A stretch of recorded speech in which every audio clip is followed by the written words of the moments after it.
When you decide, like, I want to spend my time creating, you need to be immersed while you're throwing things at the wall to see what sticks.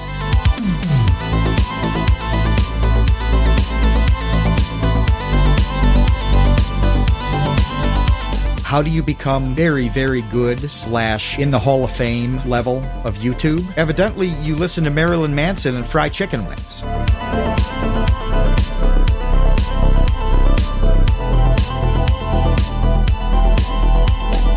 You're not even going to be conscious of the ideas that your subconscious is feeding you from some other thing.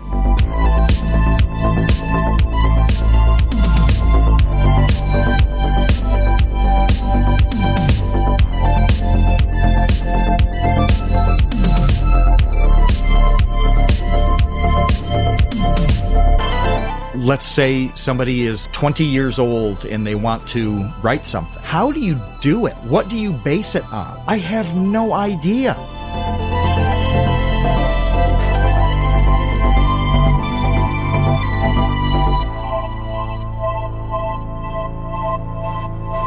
Hey, welcome to The Great Unknown, the home of Make Something Mean Something. I'm Kevin Lieber, and we have a special surprise guest back with us, and his name is Matthew Tabor.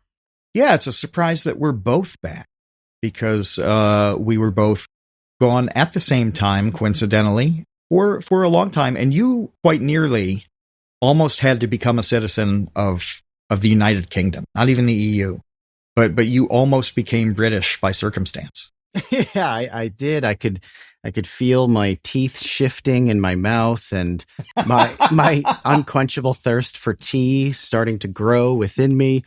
But I made it out alive and I'm back in the States. But yeah, I did get stranded a little bit and had sort of nightmare scenario after nightmare scenario in terms of traveling problems.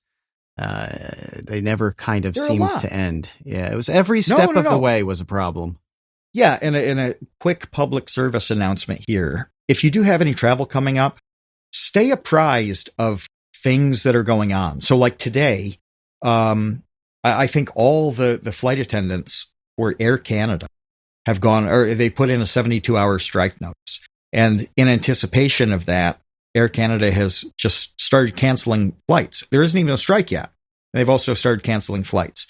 Stuff in hubs like Newark, with air traffic control, rough. I had 3 flights to get back to the United States from Tbilisi. All 3 of them were delayed.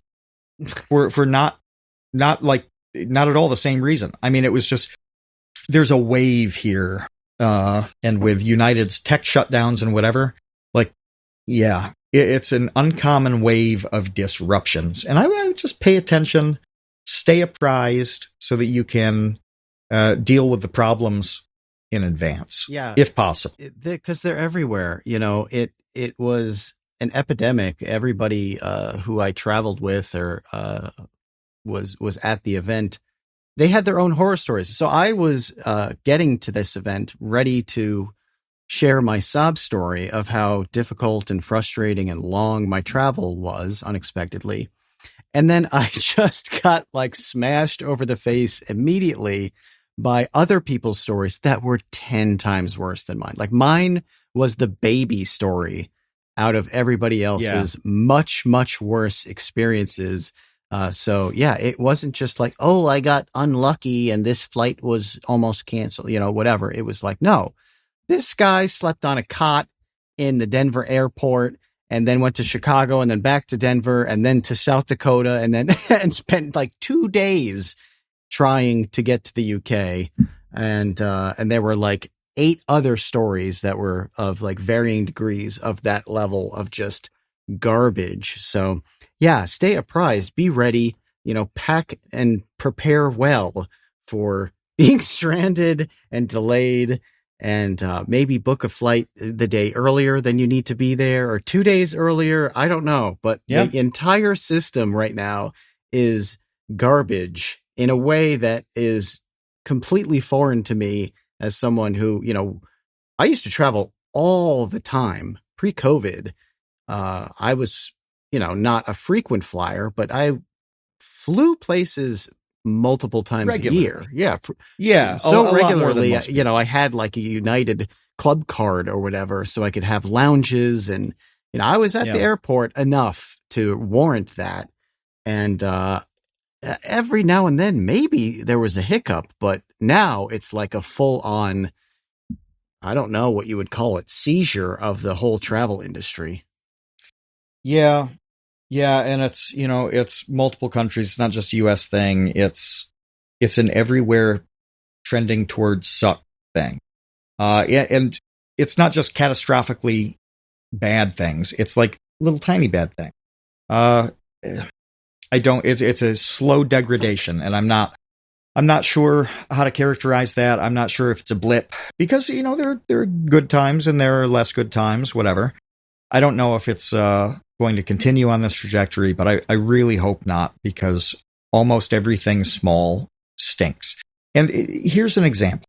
I get back to the United States. I'm in Los Angeles. I have to rent a car to go kind of Central Coast.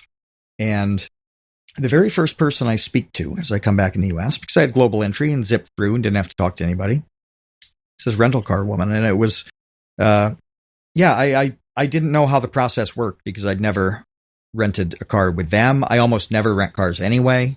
It's been like 6-7 years. And it was really, really unclear. And so I went to the desk and asked, how do I do this? And the woman was like, you take the key and you drive to the exit. What? Yeah, as if I was asking the stupidest question in the world. Wow. Yeah, I didn't know. I was on a thing where like I bypassed the process because I had status with that rental place.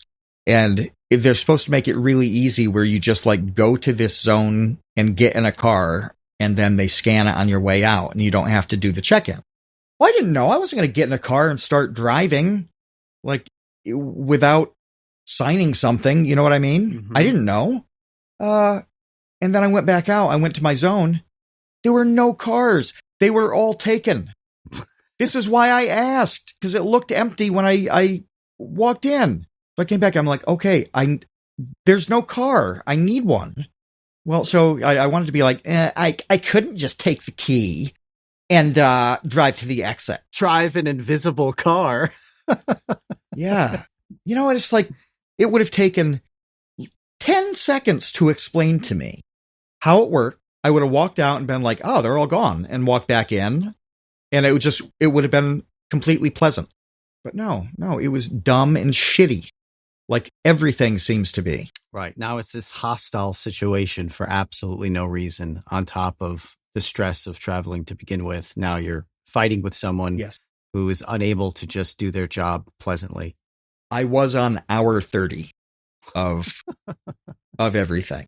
So yeah, it would have been nice to just have my hand held a little tiny bit through the process. Not a lot, but enough so that I didn't have continuous questions. Anyway, everything seems to be like that. It stinks.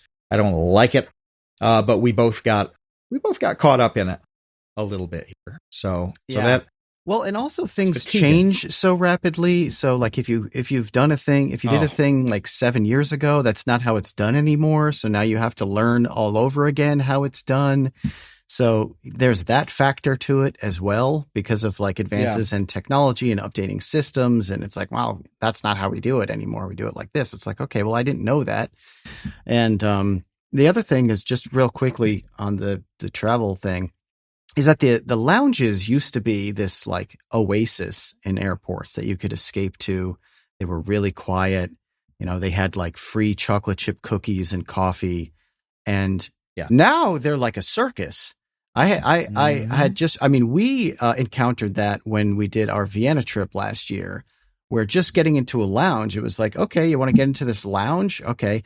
You can't for another like hour because the thing is full.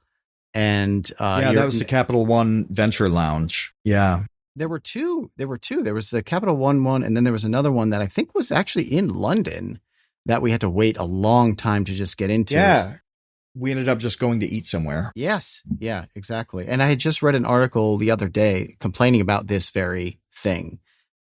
This like this like newfound madness around airport lounges, which once used to be like a pretty exclusive thing. They're expensive to get into, so not many people are willing to fork over, those annual fees in order to enter Yep. them. But that apparently no longer is a thing for whatever reason, and now they're just overrun.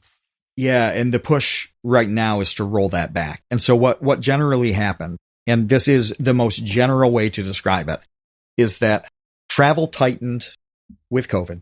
People traveled a lot less, whatever. And so airlines gave away status more easily. Credit card companies gave away status more easily to entice people, and now travel has resumed back to normal, and way too many people have access to lounges. And it's not that, you want it to be exclusive like a country club. It's not keeping people out. It's not that. It's just that so you don't have to wait.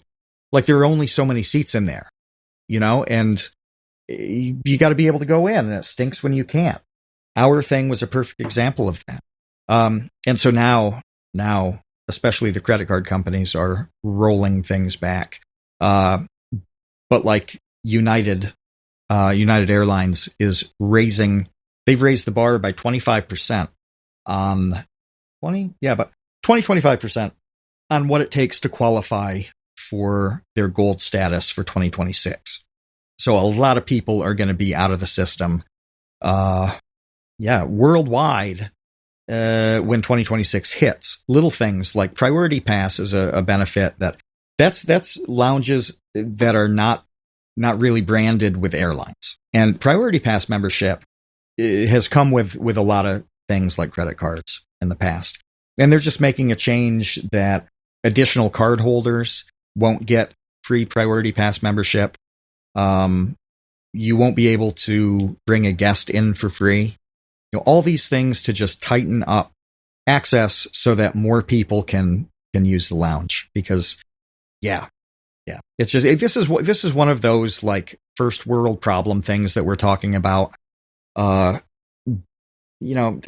Airport lounges are certainly a kind of luxury, but you have to understand that like Kevin and I don't vacation. We don't really ever do trips anywhere for the fun of it. We just don't. And there's always stuff to do in the meantime. So we're a lot closer to being business travelers that need to pop into a place where you have good Wi-Fi at the same time as you're eating. You can't, you got to not roll the dice with sitting in some terminal and hoping that you're going to be able to do what you need to do. Sometimes it's as simple as making a phone call and being able to do that without the background. So this, this makes that stuff happen a little easier. So it's miserable when those things don't work out. You've got delays. You've got you're denied admission to a lounge that you were depending on to do some work, to eat, to do whatever. Not great. This is not the golden era of travel.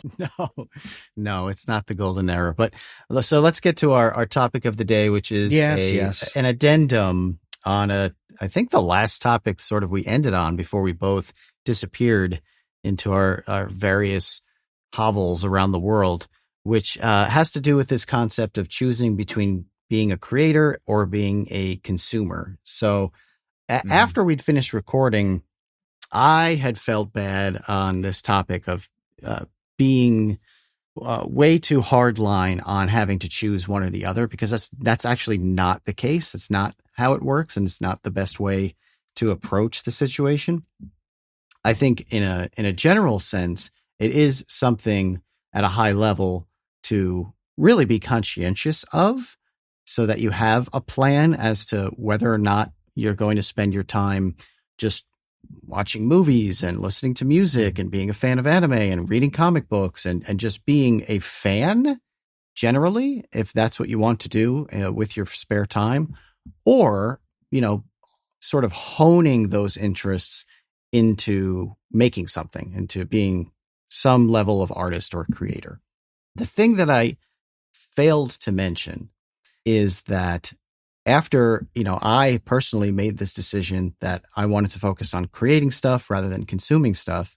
The way that I did that was I actually like laser focused what I was consuming in order to better understand what I wanted to create. So when I made that decision initially, it was to create comedy. That's where my head was at. YouTube didn't exist. Okay, first of all. So being a Right. YouTube You had creator, limited options that, compared to the generation beta or whatever exists now. They're all betas. yeah, yeah. So it wasn't like I had this huge ocean of opportunity. My options were much more limited.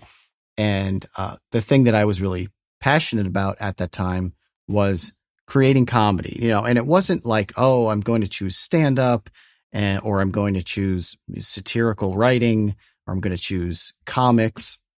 I didn't have that detailed of a focus on it, but comedy in general was enough of a genre essentially to focus on that I could dabble in any of those things and essentially still be on track with what I wanted to do, after work every single night.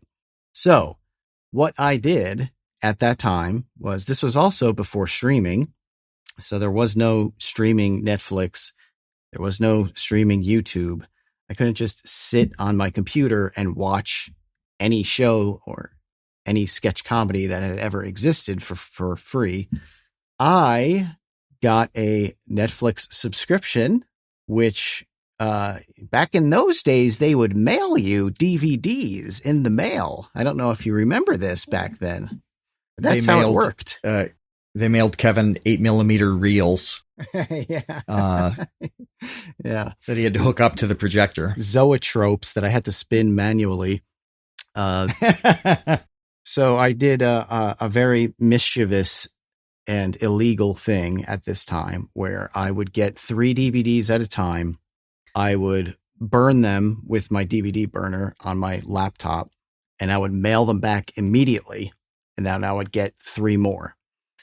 So within the course of like 2 years, I had built up this insane library of, like everything from like Marx Brothers and Abbott and Costello and Charlie Chaplin to like I Love Lucy and The Young Ones and Father Ted and stand-up specials from George Carlin. And it was just like all of it.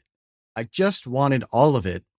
And that's what I did. I got all of it. That was my consumption time, was spent on just watching anything funny that ever existed. Movies, Caddyshack and Kentucky Fried Movie and like everything you could buy, anything anyone had ever said was funny to them, I wanted to watch. And that's all I did. I didn't read manga or watch anime or watch movies unless they were comedic movies. I didn't watch TV shows unless they were sitcoms or The Simpsons or something like that. Everything that I consumed was in service to what I wanted to create. Did you watch rom-coms? I don't think I watched any rom-coms. No. I don't think I ever watched When Harry Met Sally or Pretty Woman or any of those. How to Lose a Guy in 10 Days. Because I'm picturing Kevin, his friends asking him at like 7 on Friday, "Oh, what are you doing this weekend? Let's go do this." And Kevin's like, No.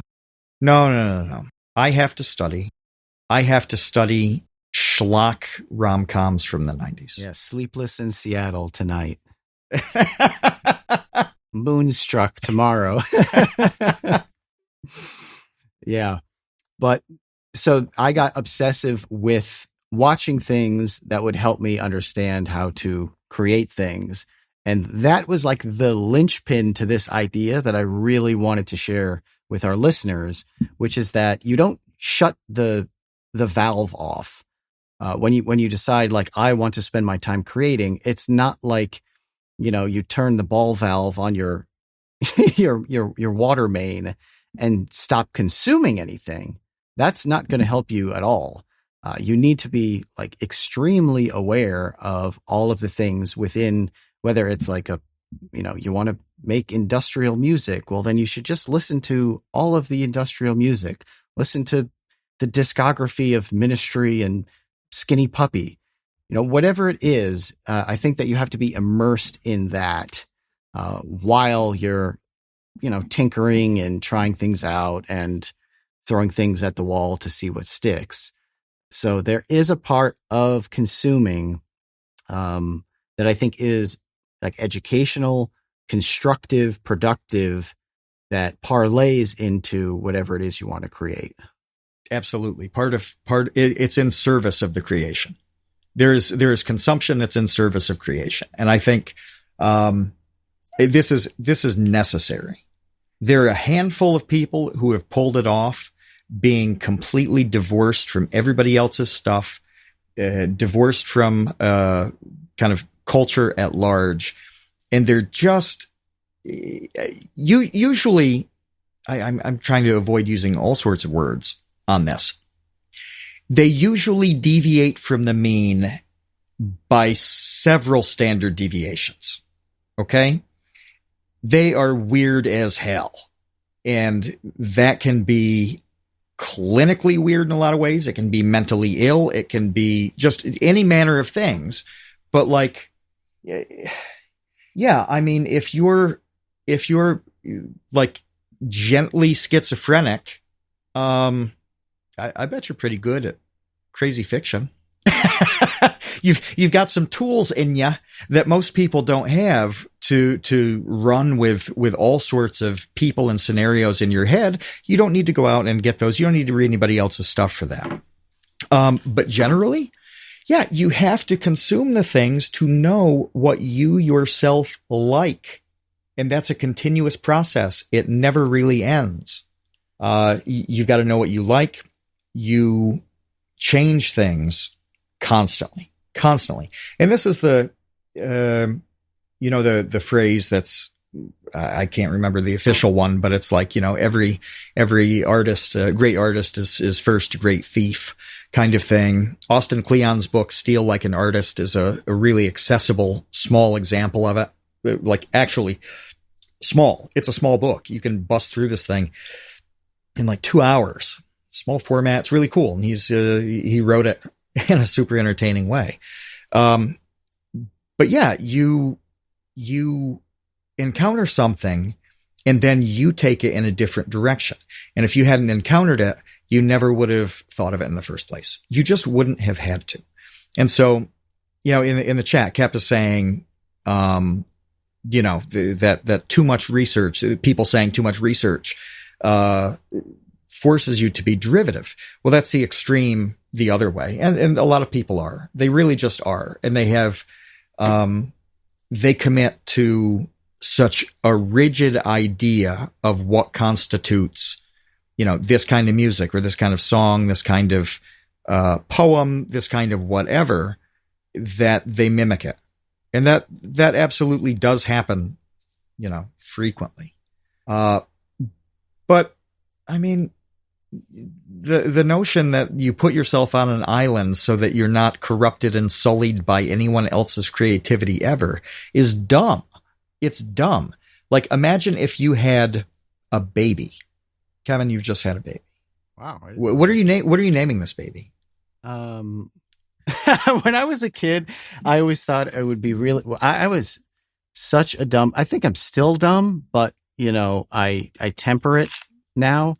So maybe not too much has changed, but my, growing up and socialization has forced me to pretend I'm not as dumb as I actually am. I really wanted to name my kid Laser. When I was like 5 years old, I was like, yeah, when I have a kid someday, his name's going to be Laser because that's the coolest name in the world. Now, obviously, I don't but it isn't. Still believe that. No. It's not good. It's not good. But just for the sake of answering your question, we'll just Laser go with Laser. Lieber, though. I will Laser give you Lieber? this. Yeah. I will. Yeah, that's something. You are hiring Laser Lieber to be the CEO of your Fortune 500 company right now. Yeah, Laser Lieber sounds good. So this is Laser Lieber has just popped out. You desperately want Little Laser to be a world-renowned author, but you don't want them to write fantasy tropes that are completely derivative of Lord of the Rings. You don't want them to, I don't know, copy the greats at all. You want them to be, you want Laser Lieber to be the name that people remember. Okay. So to ensure this happens, you don't talk to them. You don't show them any media. You don't do literally anything, because they will have the purest path to working language through whoever Laser Lieber is, like as a person. It's the ultimate purity. Do you think Laser Lieber is even going to learn how to speak? No. I mean, we've done videos on this, like the feral children. It becomes a problem. It doesn't work out well. It's stupid when you put it that way. It was probably even painful to listen to me describe the steps because it was so stupid from the beginning. It's dumb. You know, you want to write a great pop song. Well, make sure you never ever listen to the radio or, you know, YouTube, whatever. You purposely avoid that so you can be 100% original. Literally everything is derivative. It just is, to a degree. Like everything is an evolution of sorts. And it's a question of how do you take that experience, whether it's consumption or whether it's foisted upon you. Either way, you're the recipient of it, and do something with it. You know, also, you don't have to be completely and totally original. You just don't. It's completely fine to do something in the same vein of the things that you like. Well, and depending on what you mean by the word original, in many cases, no one will like what you've done if it's completely original, because they'll have no connection to it. Like will have no way of relating to the thing that you've done if there's zero connective tissue to something else that they understand, you know? This is the trick in things like, you know, prog rock, progressive music, is that you're doing something kind of unique and weird that isn't mainstream. Well, most of the time that sucks very badly and nobody likes it. That's the reality of anything that follows the same path as prog music. And then sometimes you discover a style and a sound that is unique and awesome, and people end up replicating themselves. You know, Rush is a good example of this, where Rush was considered prog, you know, when it was contemporary. And now people would just say it's a classic rock band. That's the risk you run, you know, and you don't have to be weird. You can do the same thing everybody else does and do it. You'll do it uniquely by definition. It's just not possible to copy completely anyway. This would come up in the past, Kevin, with video topics where it was something like a math paradox or whatever. It's like somebody else has made a video on this one. Right. How much does that matter? The reality is it didn't matter at all. We've talked about this in relation to the specific video on Blue, because Joe Hansen made a video on Blue. Mm-hmm. And these are two completely different videos that work really well together. The ideal Blue experience is watching three videos: yours, Joe Hansen's, and then the video for the song. You know, I'm Blue. Yeah. Then you get Blue.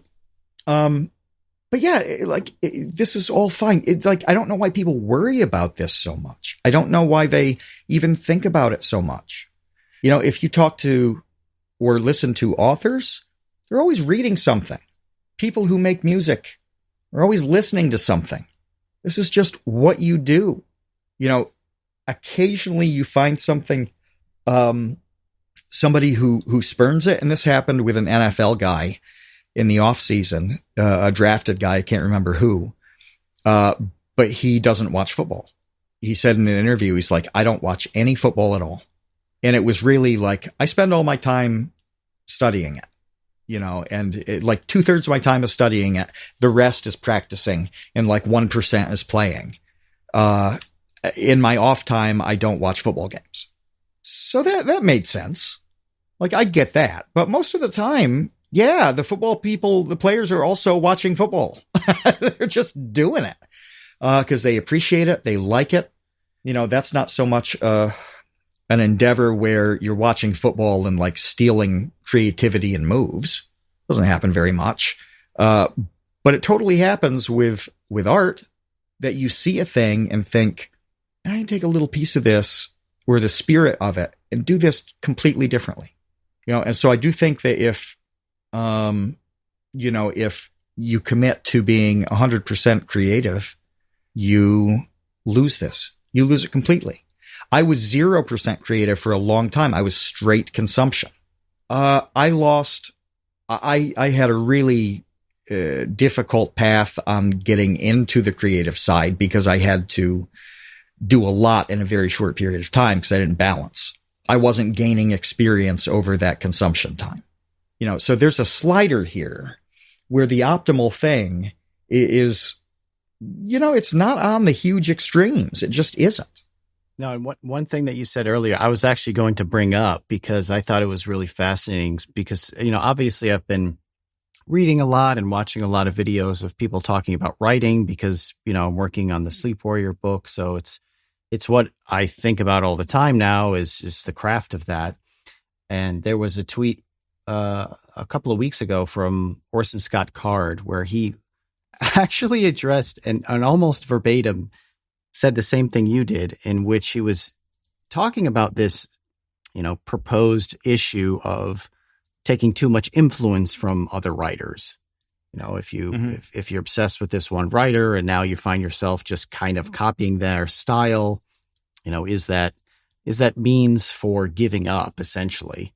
And what he said was, there's no way that you writing your words is going to be exactly like they would write their words. That's what a voice is. That's what a writer's voice is. It's like, you're just going to choose different words. You're just going to write different sentences. You're just going to put them in a different order because there's no other way for it to work. And that's really the same way with all of the stuff that you're talking about. Like, even if you're heavily, heavily, heavily influenced by someone, when it comes out of the sausage machine, the sausage is going to taste a little bit different because it can't not. One of the things I thought of on this topic is this is going to be a funny comparison, but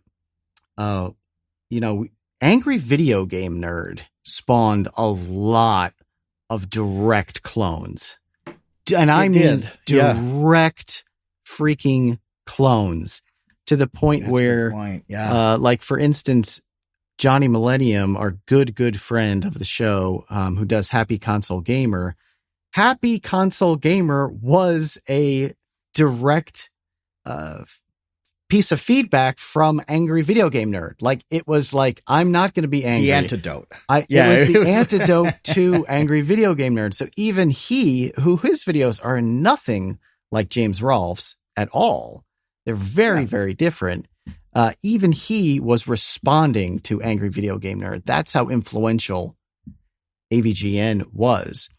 But what I wanted to bring up was Chris Borres, who was like the most direct clone of Angry Video Game Nerd. What was I need to pause you. Was it Irate Gamer?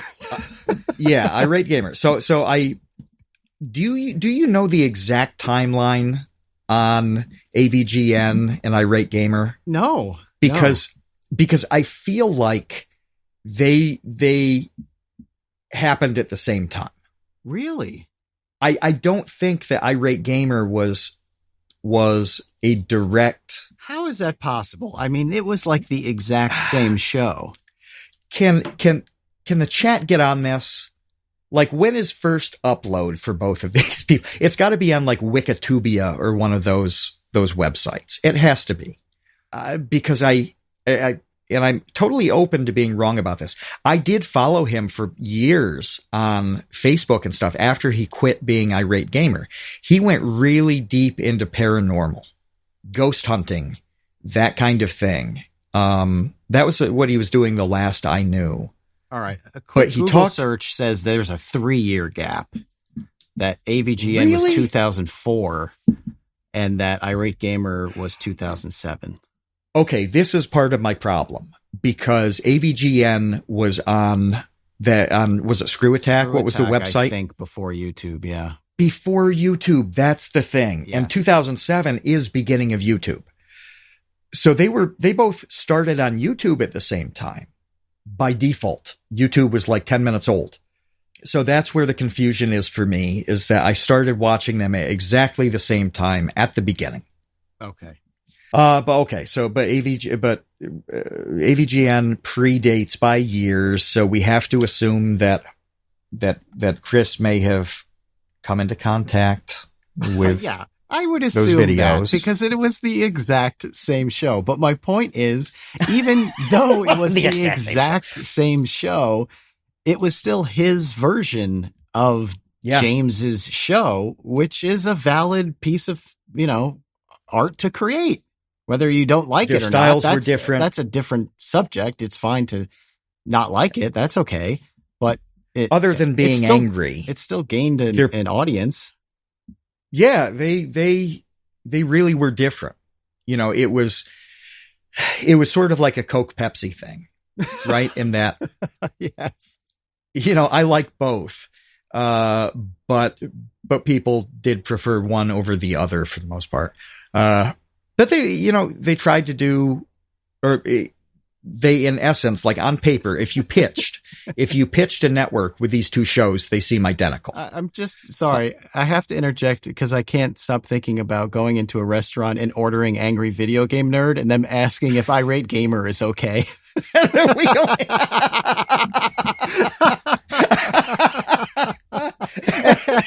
The person sighing deeply like, oh God, I guess so. We only have Diet Chris Boris. Yeah. Jen says NSYNC versus Backstreet Boys YouTube edition. Yeah. There are a lot of these comparisons. Sure. But they're never the same. They're just not at all. So we'll take this example home. If there was a Vsauce 2 video that Kevin, you had no input on at all, zero. It wasn't created with factoring in your personality, your interests, your whatever. Totally divorced. You were just a puppet, weird little mouthpiece. It would not be at all the same video. I mean, the general structure would be the same, but the stuff that's in it would be different. So even the exact process would yield a different result without your direction. Right. So it's impossible. And I was thinking as you were talking about this, if it were easy and people were so derivative all the time that it was essentially a substitute, there wouldn't be so few really good impersonators. Right. They wouldn't be talent acts. They wouldn't be throughout casinos, doing tribute shows and stuff. It's that hard to sound like somebody else and to do it the way they do it. Everybody else is just a cover band, and you can do that in a variety of ways, really close to the original, or not. The recent slam of, Sounds of Silence or The Sound of Silence is such a wonderful example of that, where, that's a cover where an obviously different type of person made a thing that wasn't at all derivative. Well, you can be a lot closer to being Paul Simon and still not have it sound the same. So anyway, people are so worried about this. They're like, oh, they're going to say I sound like whatever. No, it's just being influenced by a thing, just like, Kevin, we were influenced by our parents. We both had older brothers who influenced us in some way or another. We were influenced by, growing up where we lived instead of Bangkok. Like, it's just plain being influenced by a thing. And if you cultivate really good influences with your consumption, it's going to benefit you. It's going to make you sorting out what you want to do that much easier. Do you know how many times I've read a thing, and even if I've been okay with reading it, maybe even enjoyed reading it? Oh, here's an example. I've talked recently about John Updike a lot. John Updike included subplots and scenes about sex. I'm not even going to say the word. sex. Mm-hmm. Yeah, it's just a part of his characters' lives, and he goes, yeah, there's a lot of it. I actually don't like that very much at all. I just don't like it. But reading that made me, I'm 100% clear now on, I want no element of physical romance in anything I write ever. I do not like it. I don't hate reading. I don't throw the book down. It's not that. No. And John Updike does a wonderful job with it. It's very, very good. As you throw the book. Yeah. It's not a prudish reaction. It's like, oh, I don't like this. I like other elements of storytelling better. But by consuming that in a few different ways over the years, now I am 100% clear on what I don't want to do and why I don't want to do it. So you can encounter that too, where you consume a thing and it provides clarity on what you do and don't want to create. I can absolutely, if I hadn't done that, I can see hitting a thing where there's a moment brewing between two people and just be like, okay, let's play this out. Let's do this. And I can see me doing it very badly. And I can see trying to revise that 10 times and it going nowhere because I stink at it and it's not natural for me and I don't like it. And then I've lost a month trying to write a physical romance scene, a scene about the sex, Kevin, that should never have been an inclusion in the first place. But because I've read enough books, enough stories, I'm really clear on this. That's only because I consumed. I don't like horror stuff either. I don't like grisly, I like when very bad things are talked about and presented in very mundane terms, not boring terms, but understated terms, where it's obvious that they are really horrible. Let's say like a hand gets cut off and the blood is spurting out 8 feet. You could describe that in a really detailed, gruesome way. And I think it's a lot better if it's extremely understated, whatever. Well, I know that from consuming. I identified that element in my own style because I was exposed to other people's styles. I imagine this has happened with... Oh my gosh. Spencer in the chat has photoshopped me as a man of the cloth. Says Father Matt doesn't want to read about sex. That's right. That's why I like Genesis, where it says begat, begat, begat. We didn't go into detail about how the begatting happened, did we? Begat. We just begat. Right. Then Rabbit and Janice begat their second child. Rabbit and Janice begat. They begat. Yes, they did. Get it. But this must have happened with you with Sleep Warrior stuff, because you started with the draft, you thought the whole thing through, then you have gone on this binge of reading other people's stuff. No. And now you're going back through Sleep Warrior, and you had to have encountered things that you want to either do or avoid. Yeah, absolutely. I'm like patient zero for this entire topic because it's been all consuming of my life, especially for this past 8 months or so. Because if we ran through this a little bit, I think in an earlier podcast, but just to recap, if you missed that one, I had written a manuscript like 6 years ago or something, without being a reader. You know, I have read books, okay, prior to this, but like infrequently and basically not in a long time. And then for some reason decided that I could write one. And what I ended up writing was essentially a 77,000 word screenplay, because I went to school for film, and, you know, I much more in like with my video brain, I basically wrote like a video that was very long. And yeah, that was the most obvious feedback when I sent it to you, and I sent it to my brother. You were like, "Hey, here's an idea. You should probably read a lot of books before you try to write one." And in like total honesty, I was adverse to that feedback to begin with. I never have been a reader. It's not something that I sought out to do with my free time. I just didn't think that I was super into it. So I didn't do it until I had decided in December, end of December, that I was going to start from scratch and try to write this book again, and took that feedback to heart, because it was like, I actually don't have a choice here. I have already seen what the results of me not reading anything turn into when I try to write something. And the result is I can't write a book.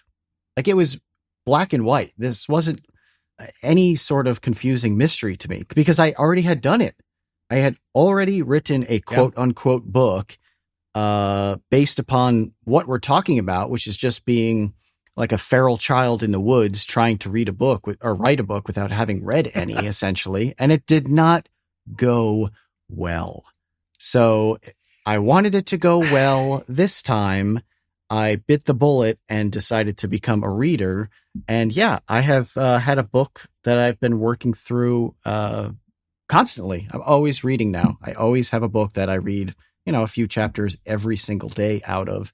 And to your point, there have been so many. And also I should say that another really valuable piece of advice that my brother gave me was to read different types of books, because there's so many ways to tell a story that if I just sat down and was like, oh, I'm going to read books, and then I just read like 7 Harry Potter novels, like that's not really going to give me an overall understanding of the possibilities of what I like and don't like about writing, because that's just one author's single series.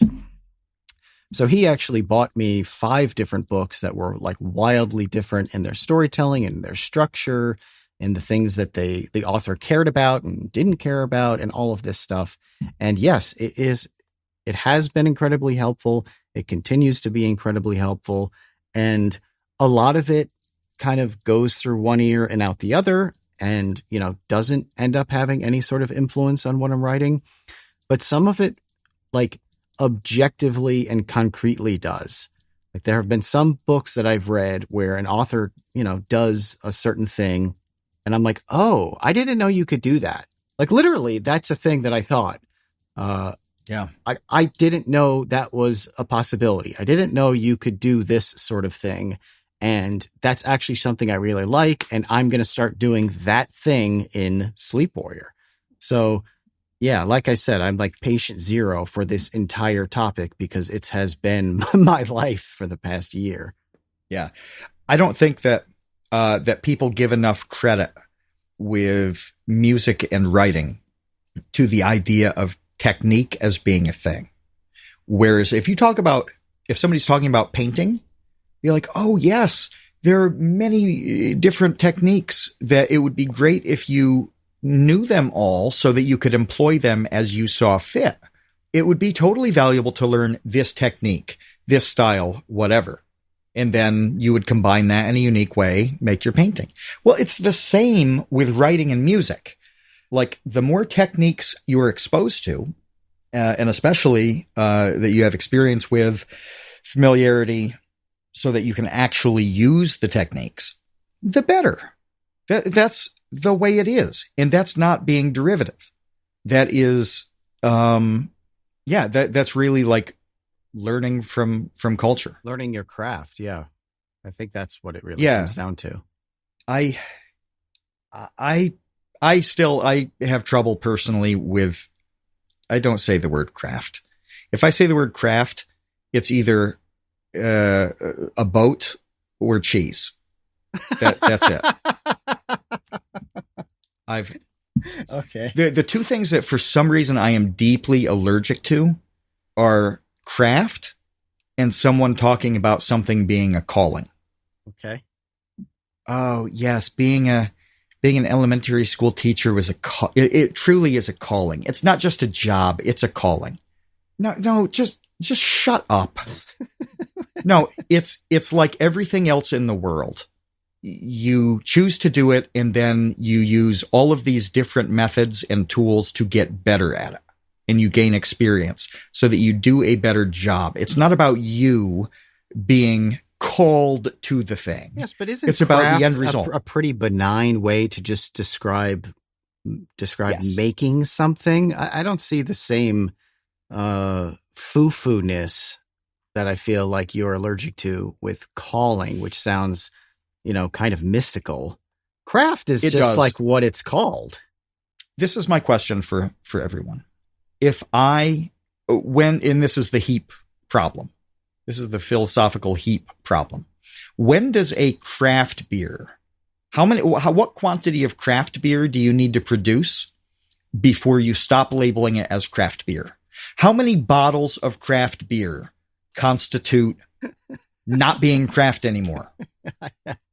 That's a very good question. I have absolutely no idea. The word is so meaningless to me because like anything anybody makes is crafted. It's like, ooh, I like arts and crafts. I'm like, okay, I make my lawn look good by mowing it. I'm not a grass crafter. Like, well, Jen says there's a legal definition for the craft beer question that varies from state to state. So, she's right. She's right. And this just is look up the law. Yeah, there are quantities like in New York and facility requirements where this is a wonderful thing that Governor Andrew Cuomo did. Is he and I don't get to compliment people of certain political persuasions very often. He was wonderful on this. He opened up small scale alcohol production and small scale kitchen, home production of things that don't require serious regulation or cleanliness. So like you can't like play around with raw meat in your cellar and sell it. But you can bake cookies and sell them without having to be a commercial kitchen, etc. So I say it's a very good thing, but it's how most other states operate. But that got rolled back. Anyway, so that was, what is the definition of a small scale producer? And what are the limitations on that? With the food stuff, it's really interesting because you are not allowed to sell online. Even within your own state, you can't sell interstate and you can't sell online. And this is why the farmers markets exist, because that's like the only way that people can sell their stuff with that scale of business. Right. There's a brewery local to us that I actually learned takes advantage of what you're describing, where they are allowed. It's an establishment. It's brick and mortar. You can walk in and get a beer. Okay, so it seems like any other bar, but they don't have a liquor license. What they have is what you're describing, where they're allowed to sell their own beer that they make in this building, but no one else's liquor. They can't sell Budweiser, they can't sell Jack Daniels, they can't sell wine. But if they make it themselves, they don't need to go through all of the hula hoops and red tape of getting a liquor license, which is actually incredibly difficult in New York State. Insane. It's very, very hard. But they're allowed to open their own brewery as long as they only sell their own beer, which is, to your point, very cool. That's interesting. Yeah, I didn't know there were any around like that. Yeah. So when we're talking about craft, it's this kind of thing. This is what defines a craft, not the thing that you're doing. I don't know. I have never. So I was very tightly in serious writing stuff until, let's say, 20, years ago. So like roughly first 20 years of my life enmeshed seriously. The last 20 years, Zero. I can't stand it. It's all so dumb. They talk about things like the craft all the time. I even struggle, Kevin, you'll send me things about like the book publishing industry. Mm-hmm. And it's interesting stuff. And I like the videos or the article or whatever, but I still, it's work to read it. Like I have to like sit down and do it because I'm like, the way you're talking about this just grates on me. I don't know why this is. But what I do know is that the people I knew in that first half of life never talked about the craft. They never talked about their calling to be a writer. They never talked about any of this dumb shit. They just wrote their stuff, and they would talk about writing with people, what they did, but there was no, I don't even know how to describe it, but I know I didn't like it. Right. So what would you call it then? You would just say, I'd call it anything. Why do you have to call it anything? Okay. It makes it more difficult to discuss when you don't call it a thing, when you don't have word to use what you're describing. This is how communication works. It does. But I can give you an example that some of the people were in here before we started recording. I met a guy a couple weeks ago in Georgia, the nation of Georgia, not the state of Georgia. And I think I have to do the pronunciation thing. I've always avoided this, but accentuating that it's Georgia as opposed to Georgia. Georgia. That makes a distinction. It's Georgia. I was in Tbilisi, right? And I met this guy that was just a collection of what would you call them, Kevin? Because they aren't really like red flags, but like pathologies, degenerate behaviors. Yeah, pathologies. Okay. Yeah. And I don't recall the last time I met something or somebody that had like 5 or 6 of them in the same person, because usually with these types of pathologies, things like addictions, whatever, somebody gets so deep and so bad in 1 or 2 of them that they don't do like 5 other things because they're so committed to being, like a heroin addict. Yeah. Heroin addicts don't have like 6 hobbies. It's pretty much the one. It's just the one. Yeah. Is that so? I love that he's real. I love that I spent hours and hours talking to this guy, like 5-6 hours until almost 8 a.m. And that meeting somebody like that is how you get an interesting character. You base a character off somebody like that you met. Doesn't have to be 5 or 6 things. Let's limit it to 3. Because otherwise he's the main character. Yeah. But, friend of the main character or whatever like that, you give him, 3 quirky things, whatever. You've got this really interesting, side character or subplot. Is it possible that I could say that if you wanted to hone your craft, you would go out into the world and do X, Y, and Z, you would enmesh yourself in all social things in places that you otherwise wouldn't be, in things that you wouldn't go to, events you wouldn't go to, just to meet all these new, interesting people. I could do that. It's true, but it sounds pretentious and there's something that bothers me about it. I would never say that, oh, yes, I went to, I did a bit of foreign travel to hone my craft. Eat shit. You're an idiot if you talk like that. You're just dumb. No, you would write the thing, and if it ever came up that somebody was like, oh, yeah, this thing was interesting, like, believe it or not, I met a guy that was this. That's where I got the idea for it. I met this crazy guy who was all these things. That's the only way I would ever talk about it.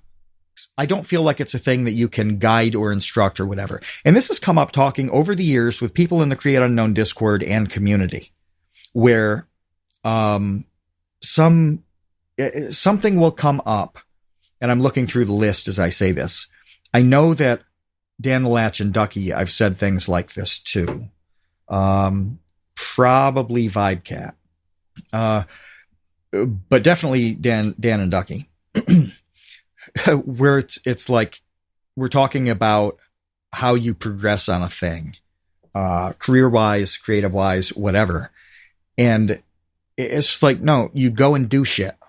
You go and do shit. And Kevin, you and I have talked about it. How do you become very, very good / in the Hall of Fame level of YouTube? Evidently you listen to Marilyn Manson and fry chicken wings. Evidently, yes. Yeah, I mean, you do stuff that makes your creativity unique, that expands it, that also restricts it, which is extremely important. All of these things, you just go and do stuff, and you have friends, or you try to have friends.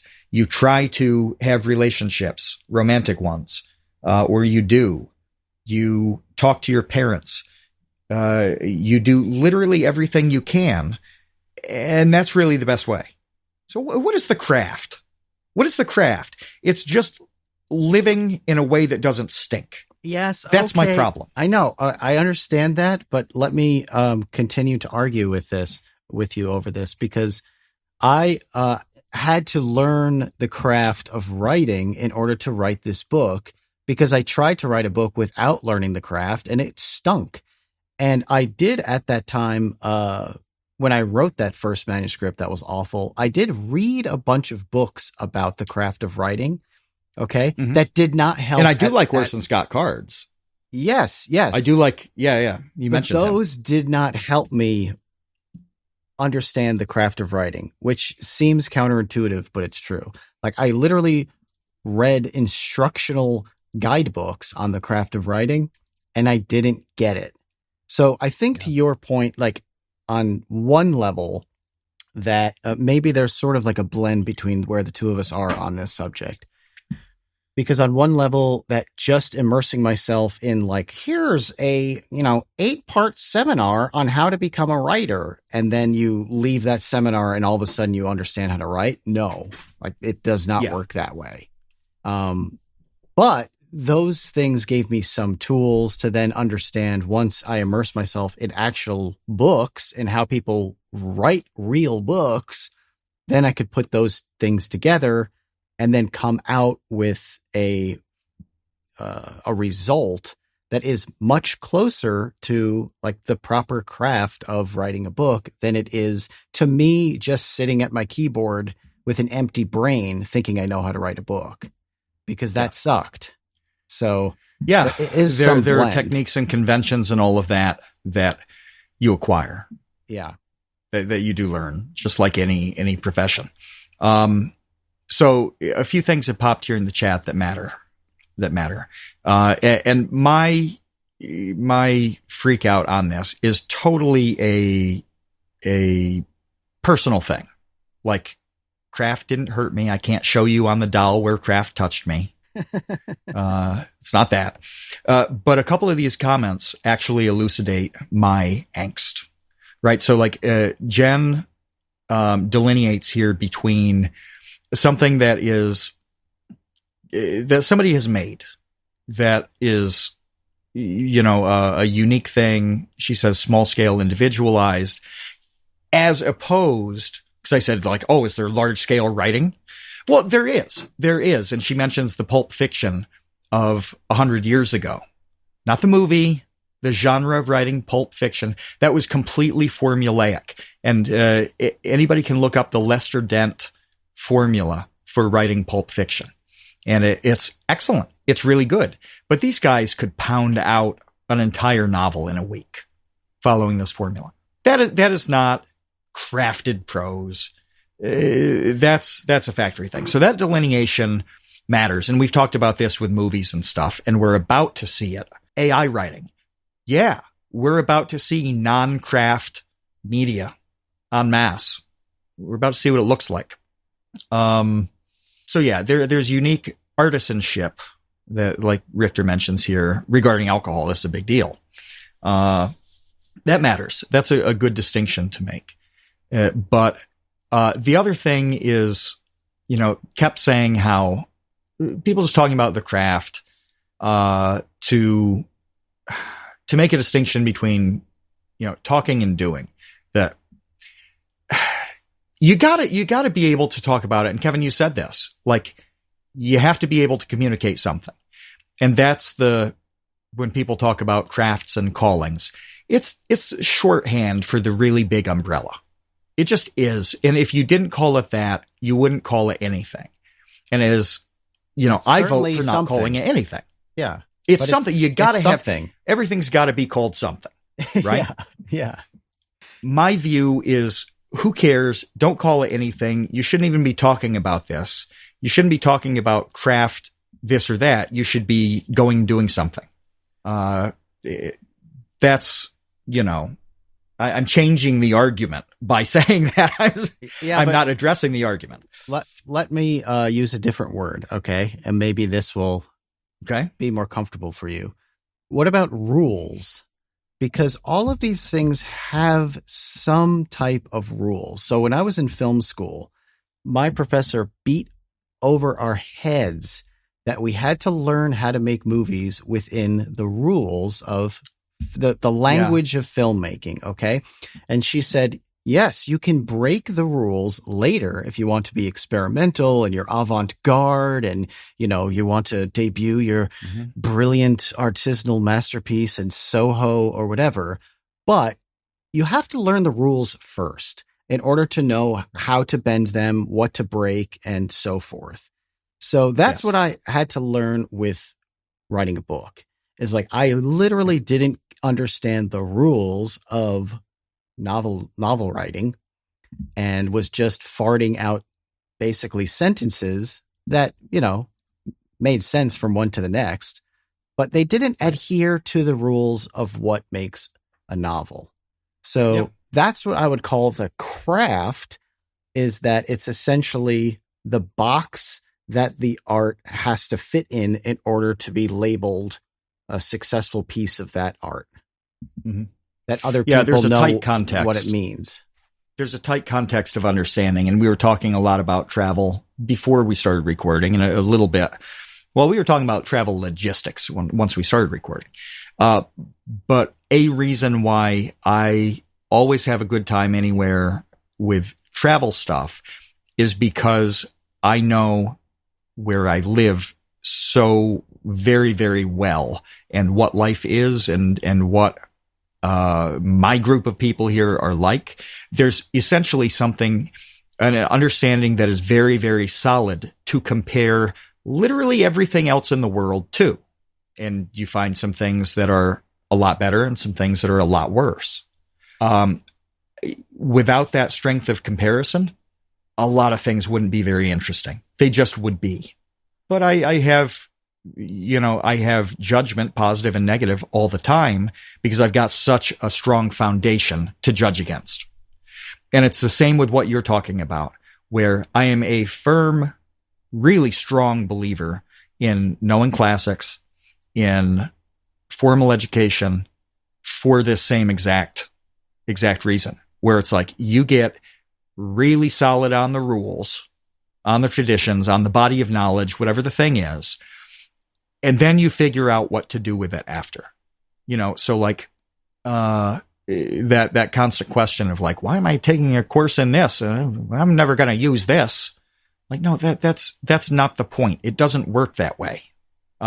You get as acquainted as possible with the available body of knowledge, whether it's raw information or whether it's techniques like you're talking about with the craft of writing. And then you figure out what you want to keep, what you want to discard, what you want to do differently.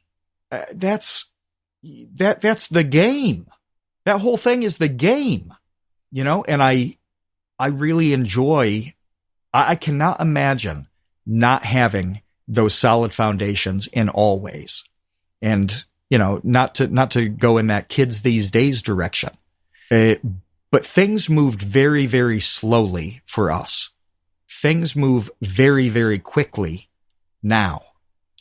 And my foundation is like steel infused granite. Foundation now is like, you know, the way, because I know you love the beach, Kevin, but the way when the tide is going out past your feet and the sand underneath your feet like slips out with the water. Yes, that's the foundation now. Right. Yeah. Shifting sands. That's now. So I do think if you don't have the solid consumption that you can turn into a strong foundation of a thing, what do you do in, you know, it's 2035 and you're, I don't know, it's 10 years from now. Let's say somebody is, you know, 20 years old and they want to write something. How do you do it? What do you base it on? I have no idea. It's going to be horrible for them. It's going to be awful. You can base it on literally anything. And that's a terrible thing. It sounds amazing, but it's hard not to function within a system initially. It's hard to not have rules. It's hard to not have foundations or traditions to work off from. It's hard to not know what you don't want to do and don't like. Ah, this is brutal. So I think this is next week's topic, by the way. Does it have to be? This will ruin me. Good. I'll obsess over this. Then it's definitely confirmed to be next week's topic because I have a lot of thoughts that are tangential to what you're saying right now. How closely do you think we match up on this? I'm sorry. Specifically, what is this? Like our perspectives on. Well, okay, no, you tell me first. What is this? What is next week's topic? Next week's topic is has to do with why storytelling is bad now, and oh right, and it's largely because of exactly what you're talking about. Is that because we have no cultural foundation, and so the only thing left to, I don't want to spoil it, but I'll just spoil it anyway because anyone who's listening this far into the episode will probably listen next week as well. The only thing left you have to talk about is yourself. Oh, no one cares about you. This is next week's topic. Care. I don't even care about me. Save your rage for next week because this is what I want to talk about. But I do have something else on this topic that I really wanted to get to because we were talking earlier about, you know, derivative works and such and being worried about that. One of the funniest things to me with writing Sleep Warrior is like, if anyone listening has ever written a book or tried to write a book, unless you're actually trying to make it yourself, here's a thing that you might not realize until you're trying to do it yourself. A book is a billion ideas. Okay. A billion ideas is what a book is made. Is what constitutes a novel. A billion ideas. Okay. It's not like making a YouTube video, which is usually one idea. It's the title and the thumbnail, and then you just kind of expand upon that. That's pretty much one idea. A book is a billion ideas. So one of the things that I have found amusing, and I don't get discouraged by, I find it amusing, is that there are so many things in this book with my characters, like literal events that occur that after I've already written it, I realize where I got the idea. Like literally something that I wrote, 4 months ago. One day I'll wake up and I'm like, oh, that's literally this idea from this movie that I watched when I was like 6 years old, and I just ripped it off. It's essentially the same exact thing. Like I can pinpoint these things where at the time I'm like, oh, I'm such an original, brilliant, genius, creative artist. And I just came up with this, based upon my own strengths as a creator. And then like 4 months later, I'm like, no, I just remembered where I got that exact idea. So the point is that you're not even going to be conscious of the ideas that your subconscious is feeding you that are just from some other thing, some other movie that you watched 35 years ago, or conversation that you had, or person that you met when you worked at a diner when you were 17, like whatever. Like that's just what your brain is full of. And how could it be any different? Yeah, I really wish people would kind of trust the process in their own head a lot more than they do. You know how, because of the mechanism you're describing, it just, things come from so many places and so many experiences and time, periods of time, right? You know how writers famously have egos? This is just a thing that people think of successful authors mostly being priggish and whatever. That's not an accident at all. It's not an accident at all, because it's a great thing to completely have confidence and trust in whatever your own mind comes up with. There is not very much self-doubt with most authors, because they kind of let their brain cook. They let their brain cook, and then they depend on people they trust to, dispute anything like that. The advanced readers, the trusted people that, their friends, fellow authors that they want to read drafts of manuscripts and stuff, or eventually an editor who they have a relationship with. But in general, they're perfectly comfortable with, oh yeah, I heard this joke when I was 9 years old, and now I've very slightly restated it as my own at the age of 43. They don't care. They don't stress about it. It doesn't matter at all where the thing comes from. There's like, oh, there's something funny in my head, and that's going to be the next sentence. Zoom. And then after that, the door is closed and it's on to the sentence after that. That is just extremely, extremely important. And it does mean occasionally you say an idea that you legitimately think is yours and original, and you just heard it somewhere. I've done this. I'm good for this like twice a year, where I have a really good idea and it's just something good I've been exposed to in the past. And I do not know. I don't know at all. Well, yeah, so I trust the process. And, 99% of the time it's stress-free and awesome. And the 1%, I just, look like a gentle plagiarizer. But it's, you got to let what you explained, people have to let that happen. That's what I'm saying. Yeah. If you're even able to be conscientious enough and self-reflective enough to identify those influences, if you even know, if you even know, because a lot of times you're just not going to. And like I said, I went by months without recognizing it, and then it just sort of pops into my brain like an epiphany, and I'm like, oh, that is from this. 100%. I just lifted it, but I didn't change it. I'm not going to go back and delete it and try to come up with something else, because I like what's there. Basically, no one will make the connection that I accidentally made. So it's not a problem, because it's so obscure and it's so specific that, there aren't going to be pitchforks and torches and mobs after me over lifting it. And at the end of the day, like I said earlier, what else are your ideas other than some kind of amalgamation of the things that have already been sloughed into your brain? Yeah. That's how it works. So, well, I feel primed. For next week. Okay, good. I feel good about that. And I'm excited for it. And also I don't want to do it. This is a topic that I'll just think about obsessively between now and then. Okay. Yeah. Perfect. Those are the topics I like. For both better and worse. That's right. Well, that's how it is. So thanks to Oliver. We had a nice crowd here for this recording today. Thank you.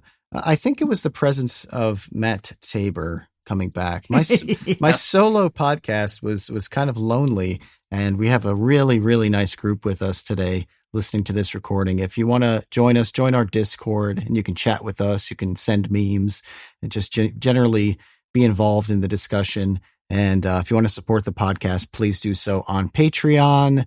we're out of here, and we have our topic set for next week. So until then, we will see you, Space Cowboys. Thanks for listening to The Create Unknown. We make this show with the support of our patrons. 100% of that goes directly to keeping episodes going every week.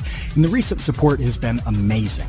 Sidpoke, NRM, Venture Addicts, Weezer Good, you all really do make this show happen. Thank you to the Tots and the Dumpster crew, old and new, who save tiny little lives every month. And thank you to our grizzled, battle-hardened child infantry. Clemente de los Santos, Dan the Latch, Demetrius Andrews, Erica, Ferry-kun, Jen Mathasanti, Kevin Menard, Mikhail Steinke, Monahim, Natsu, Penny Piddler, Ryan Steer, Ryan Kinder, Samuel Manser, Sean S., Sean Malone, and Tom Videover. And a tremendous shout-out to our elite baby gang commanders. Atrocious Scuff, Kat, Dojangles, Graham Robertson, James Gallagher, Jeff Davis, Orange Vanilla Coke, Patrick Pister, TCU's personal pilot, Andy, Ryan Carroll, Baseweight, Vinthos, Yeetus Deletus, Jonas Walter, Nathan Robinson, and of course, Trev Stead.